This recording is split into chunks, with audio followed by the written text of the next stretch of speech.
Hey there everyone, welcome or welcome back to my channel, The Yana and the Book Hunt. I just want to do a very short intro to this video because I failed to record one like always for this reading vlogs. I'm going to be doing today my Wednesday wedding reading vlog where I'm going to be reading Meghan Quinn's Two Wedding Crashers. I already mentioned that in my previous video. If you haven't seen it yet, you can go ahead and check it out. I'll link it down above in the cards or below somewhere. I did Triangle Tuesday last week, and this week it's the time for my Wednesday reading vlog pick. I hope you enjoyed this one. I think it's going to be a short and sweet one, and yeah, have fun. I already did, so see you later.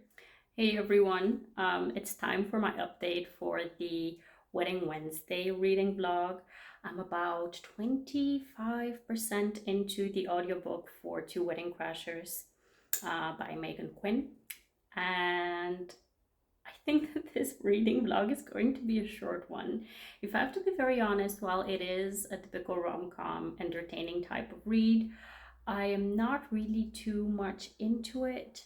If I have to compare it, I was just thinking about it. If I have to compare it to the 5-star read that I had by Meghan Quinn, A Not So Meet Cute, that one, while it was a rom-com type of book, while it was like it had some tropes which were specifically thrown into the book for the purpose of it working out as a rom-com, some situations which were kind of cringy but made funny. The thing that really drove that book for me and that made it a 5-star read is that we focused on the two characters and their problems already from the start of the book. So we really had two sets of conflicts that were that the author needed to work out, and she worked it out using the fake dating trope, which worked really well in my opinion for that book.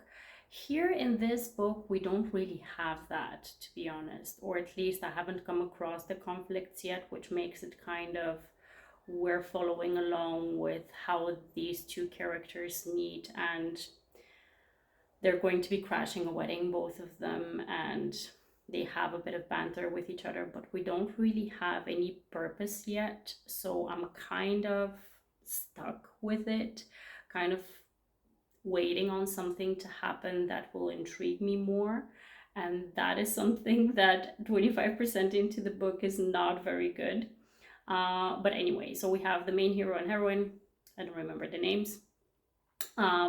They are both of them crashing the same wedding for different reasons.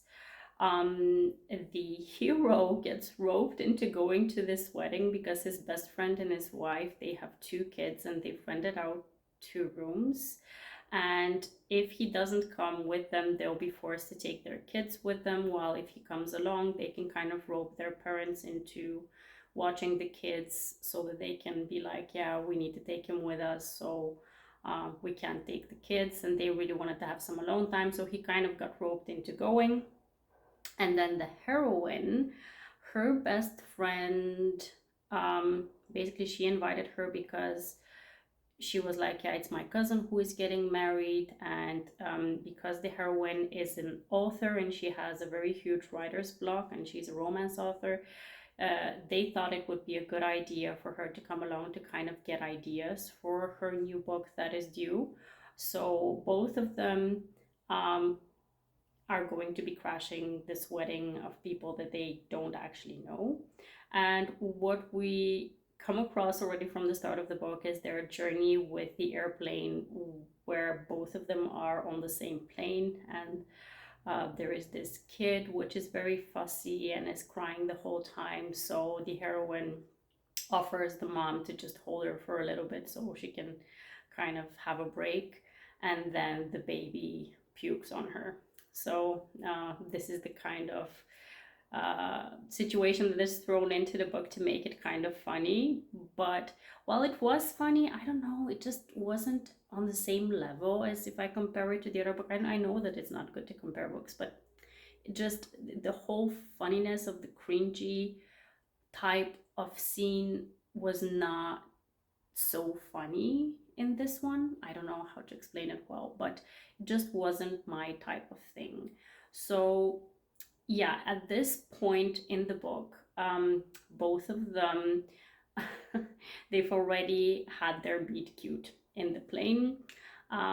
They have had some situations where, the interesting thing was that she got off the plane, she went into this resort, and they were like, "We have a wonderful room prepared for you." They gave her the key, but it turns out they gave her the wrong key. She went into the room and she saw that it was someone's room already. She saw some guy's things laying around.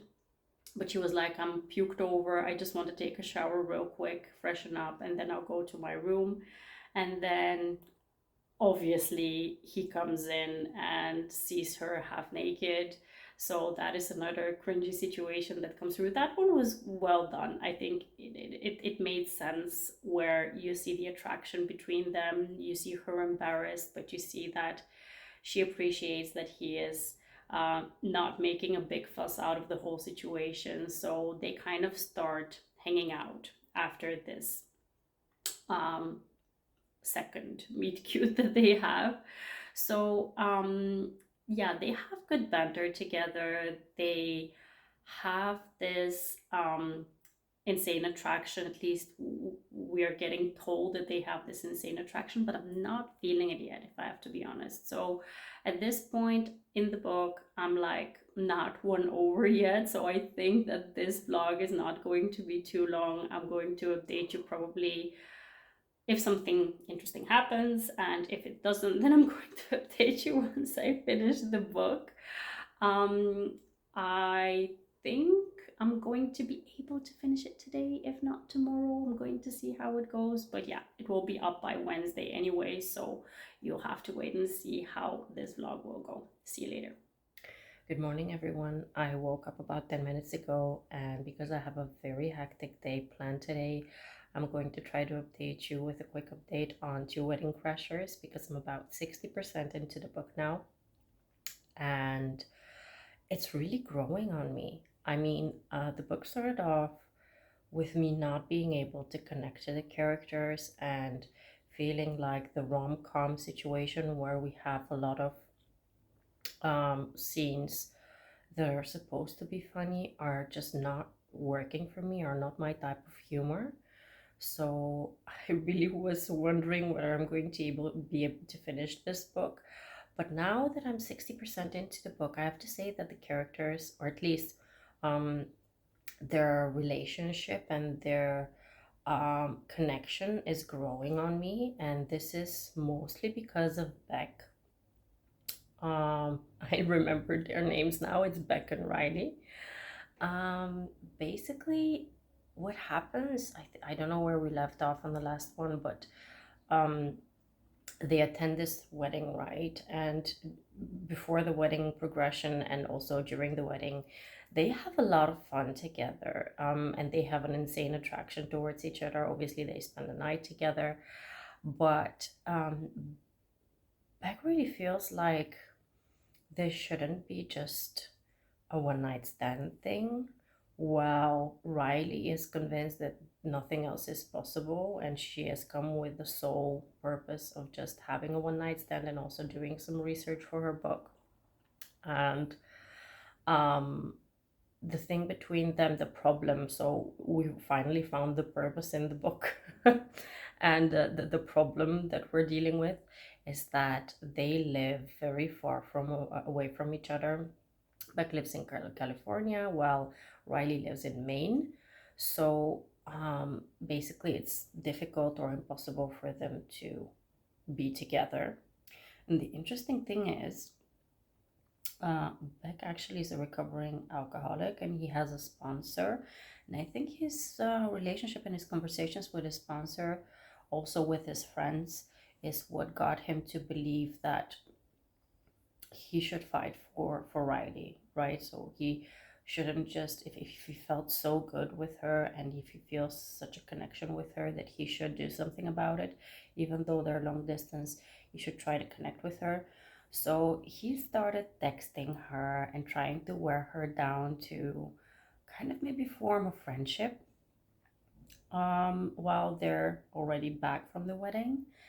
And he does that in such a wonderful way, like really trying to connect with her, making sending her funny texts and funny pictures, and uh, really trying to engage with her. And she feels like, okay, there is no way around this guy. He's just so amazing. So um, they're doing kind of a long distance relationship without Riley actually knowing that, because she feels all the feels, she's expecting the text and the FaceTime calls.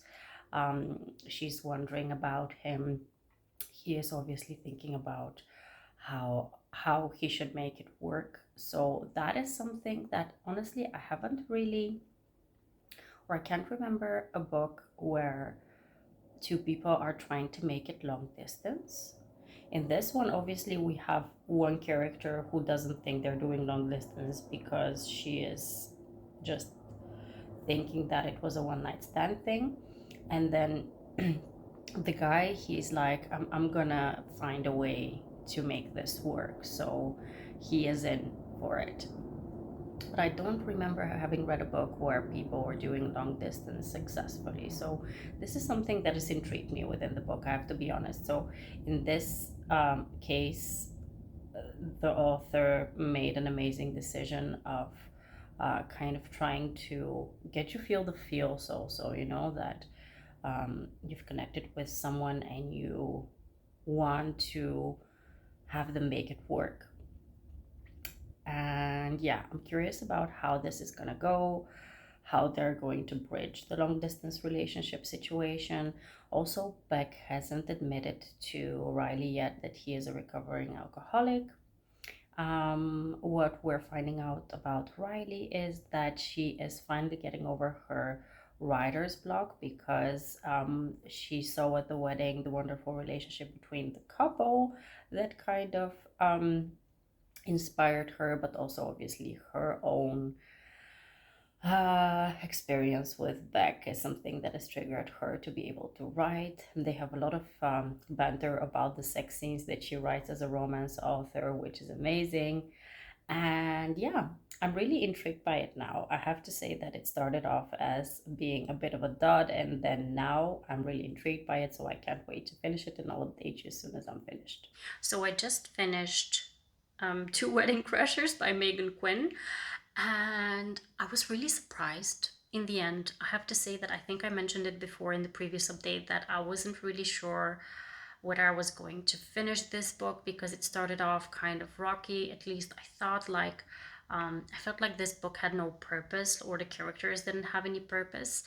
And then once the actual wedding wrapped up, that's when the actual conflicts and problems and interesting plot twists started to happen.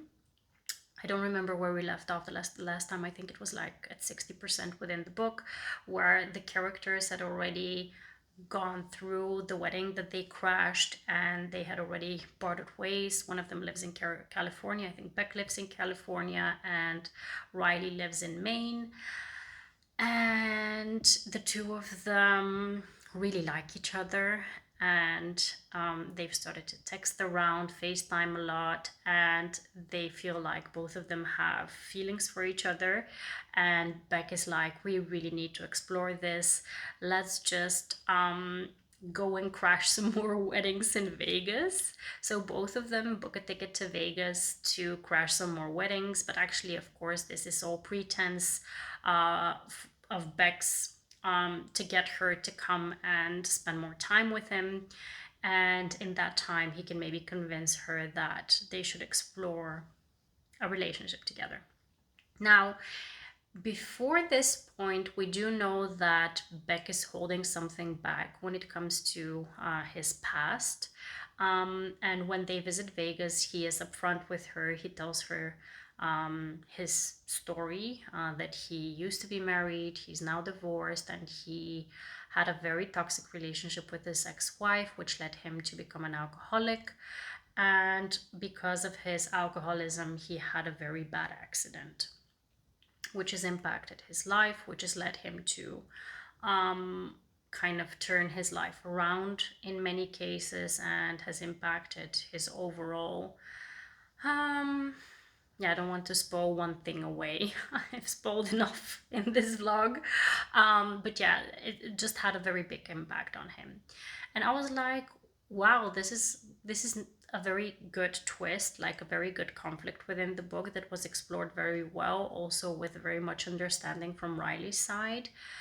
And then came in the third act breakup, which I didn't expect, to be honest. I should have, but I didn't expect it. It had to do with a conflict of Riley's that I really didn't see coming because it was not hinted at throughout the whole book, I think. At least I might have missed it, but I don't think that it was hinted at. And it has to do with the fact that Riley was sick and she cannot have any kids. And she feels like she's going to disadvantage Beck because he actually does want kids. And this is the part within the book that I actually didn't like, where she made the decision for him and she broke it off with him instead of trying to have a conversation on would you be okay with maybe adopting, or I don't know, just any other option, because obviously I cannot have any kids of my own. I don't like that, the lack of communication and people deciding for other people what's the best thing for them. So usually that kind of bothers me, and in this case also I didn't love it. So if I have to rate this book, I would say that it's a 4-star read for me, because the beginning was kind of not my thing, and then the third act breakup kind of bothered me a little bit, so I cannot give it 5 stars. But 4 stars is a very fair rating, in my opinion. And yeah, I really did like it. And I don't know what else to say, to be honest. Anyway, I'm gonna wrap up this reading vlog because I have a lot to do still today. What we're going to do next week is, I believe, Trauma Thursday. And for that reading vlog, I'm going to have my hands full because I've chosen 2 books instead of 1. I've seen them around, I think, I don't know on whose channel though, but they have a very high rating on Goodreads, and I've forgotten the titles and the author, so I'm just going to post the first book here somewhere so you can see which book it is. But yeah, I'm going to be doing that book and those books, I have to say, and I'm really curious. I hope that I like them. I think I have them on audio if I'm not mistaken, so I'm going to start up on them maybe sometime this weekend. And I have Monday off actually, so I'm going to have some time to kind of immerse myself into those 2 books. And yeah, I'll see you very, very soon. I hope you like this vlog. Please let me know what you think about this book if you've read it. And please recommend any books which have a wedding theme, because I love wedding themed books. They're sometimes they're corny, but I still like them. And yeah, I wish you a very happy, wonderful, marvelous day. Happy reading. Take care and see you soon. Bye bye.